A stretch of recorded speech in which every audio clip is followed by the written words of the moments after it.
Hello folks and welcome to this video, and yesterday M Sport finalised their 2021 lineup. They'll be fielding 2 cars throughout the WRC season, potentially with something to expand to a 3rd car as the likes of David Evans of Dirtfish are speculating, but the 2nd car will be split between 2 drivers. So in the lead car, the guy who's got the full season, it's Gus Greensmith.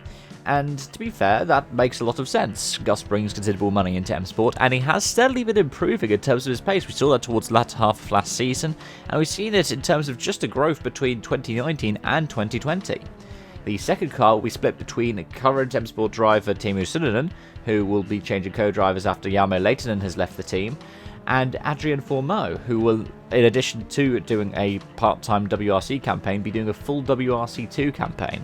Nothing similar has been said of Suninen at this point, but it could be speculated that he could potentially, if he gets more funding, get into a 3rd car for some events where he's not necessarily scheduled to take place.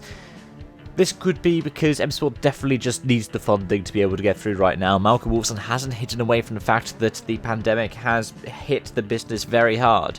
In addition to that, the kinds of rules that govern the WRC at the moment in regards to the cars and the potential new 2022 regulations mean that it's not as easy to be able to sell customer cars, which has for a long time been part of M Sport's WRC model. So what they've been doing is, through the rest of 2020, they didn't bring any upgrades to the car. They did very limited testing, and that was because they needed to save as much money as they could to develop a 2022 car, and to make sure that their new testing facility was able to get properly completed, so they could get more money into the business that way. As for the likes of Fourmaux, a lot similar to the likes of Pierre-Louis Loubet, who's contesting the full season and 2C competition car in 2021. He brings in considerable money from the French, from likes of FFSA, because what they have is they are looking at their next programs on bringing in young drivers, because the era of the Sebs is over. Loeb is seemingly gone from the WRC for good now, and Ogier will be gone at the end of this season. So it's their kind of interest to find the next big French driver. I mean, it took a long time until Loeb was available, in which time we didn't really see as many people getting in the fight for the titles. Of course, we had the likes of Panizzi, but after Oriol's win, it was quite a wait until Sebastian Loeb took his first title, about 10 years. But this is where we are with the WRC now.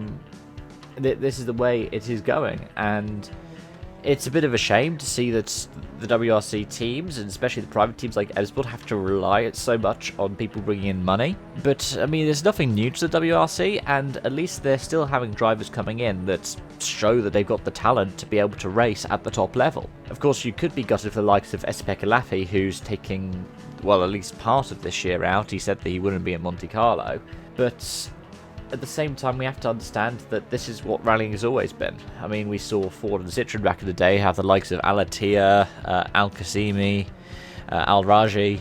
You see people who will come in just because they have the money. I mean, luckily in those cases, they've always had the talent to back it up. But that's the kind of model that helped teams like M Sport survive, especially when they didn't have either strong manufacturer backing or any manufacturer backing. But let me know your thoughts in the comment section down below. Obviously, this is quite a contentious topic, not only in WRC but in motorsport more generally. And give me your predictions in 2022. Will we see any more manufacturers? Will we see any changes to regulations in light of the pandemic? Let me know. Thank you so much for watching, and I hope to see you again soon. Bye bye for now.